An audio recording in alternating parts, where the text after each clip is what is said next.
Hi friends, welcome to my channel. It's me Shobna. கொஞ்சம் பேசலாமா with me? So வாங்க நம்ம இன்றைக்கி என்ன வீடியோ பார்க்க போகிறோம் அப்படின்னா நாங்கள் புது வீட்டுக்கு வந்திருக்கோம். ஸோ அந்த வீட்டோட ஃபுல் vlog தான் உங்களுக்கு காமிக்க போகிறேன். ஆல்ரெடி பால் காய்ச்சின ஷார்ட்ஸ் நான் போட்டிருந்தேன். ஸோ இதுதான் ஹால். எங்கள் வீட்டுக்கு பக்கத்துலேயே மொட்டை மாடி ப்ளஸ் அதுக்கு மேலேயும் வந்து மொட்டை மாடி இருக்குது. அண்ட் ஹால்லே வந்து ஒரு பால்கனி 2 BHK தான் இது. இந்த வீட்டில் ஒரு அட்வான்டேஜ்னு சொல்லலாம், டிஸ்அட்வான்டேஜ்னு சொல்லலாம். என்னென்னு பார்த்தீங்கன்னா 4 பால்கனி இருக்குங்க. ஸோ செம்ம வென்டிலேஷன் அண்ட் செம்ம காற்று. பட் அதே நேரம் வந்து இதெல்லாம் கூட்டி நம்ம க்ளீனாக வச்சுக்கணும் அப்படின்னு நினச்சாலே தலை எனக்கு கிருகிருன்னு சுற்றுது. ஸோ இதுதான் வந்து ஒரு பெட்ரூம். ஸோ பெட்ரூம்லேயும் ஒரு பால்கனி இருக்குது. ஷஷ்வந்த் வந்து பார்த்திங்கன்னா பயங்கர ஹாப்பி.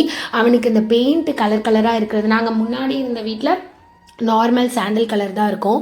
இது வந்து ஆரஞ்சு கலர், க்ரீன் கலர் இந்த மாதிரி இருக்கிறது அவனுக்கு ரொம்பவே பிடிச்சிருக்கு. அண்ட் அது வாஷ்ரூம் அண்ட் இது ஒரு பால்கனி. ஸோ இங்கே வந்து கொஞ்சம் புறாலாம் நிறையா இருக்கான். ஸோ அதனால தான் இந்த மாதிரி நெட்டு போட்டு வச்சுருக்காங்க. எங்கெல்லாம் புறா வருமோ அந்த பால்கனிக்கு மட்டும் வந்து நெட் போட்டிருக்காங்க. ஸோ எனக்குமே வந்து பார்த்திங்கன்னா இந்த பெயிண்டிங் வந்து கொஞ்சம் கலர்ஃபுல்லாக இருந்தால் ரொம்பவே பிடிக்கும். அண்டு இன்னொரு ரூம் வந்து நம்ம பார்க்கலாம்.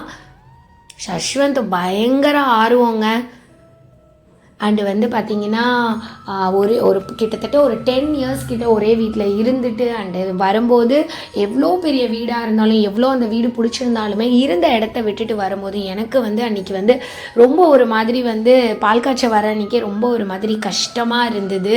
ஸோ எனக்கு டக்குன்னு என்ன ஃபீல் ஆச்சு அப்படின்னா இந்த படையப்பா படத்தில் நான் கடைசியாக ஒரு வாட்டி உட்காந்துட்டு வரேன், சிவாஜி சார் உட்காருவார் இல்லையா, அந்த ஞாபகம் தான் வந்தது. அது சொந்த வீடு இல்லை, வாடகை வீடாக இருந்தாலுமே ஒரு மாதிரி ரொம்ப ஃபீலாக இருந்தது. அண்ட் இங்கே வந்து அடாப்ட் ஆகுறதுக்கு இன்னும் கொஞ்சம் டைம் எடுக்கும் அப்படின்னு தான் நினைக்கிறேன்.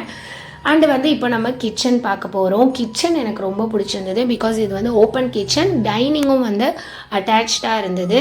அண்ட் அந்த கிச்சன்லேயும் பால்கனி இருக்கனால வந்து பார்த்திங்கன்னா எனக்கு வந்து அந்த சமைக்கும் போதெல்லாம் ரொம்ப வந்து புகை வர்றது அந்த மாதிரிலாம் கிடையவே கிடையாது. சிம்னிலாம் எதுவும் இல்லை. பிகாஸ் அந்த வென்டிலேஷனே இருக்கனால வந்து கிச்சனில் எப்போவுமே காத்தோட்டம். அண்டு வந்து சாமி படம்லாம் வைக்கிறதுக்கு விளக்கேற்றுறதுக்கு அது ஒரு தனியாக ஒரு ஷெல்ஃப் மாதிரி அரேஞ்ச் பண்ணி கொடுத்துருக்காங்க. பழைய வீட்டில் வந்து பார்த்திங்கன்னா நான் கிச்சன் ஷெல்ஃப்லே தான் வச்சுருப்பேன். இது தனியாக அரேஞ்ச் பண்ணி கொடுத்துருக்காங்க. ஸோ இதுதான் வந்து எங்கள் வீட்டோட ஃபுல் வீடியோ.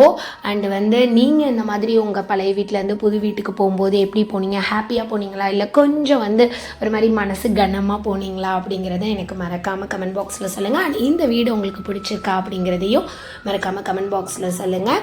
அண்ட் இதே மாதிரி இன்னொரு வீடியோவில் நம்ம பார்க்கலாம். And keep supporting friends.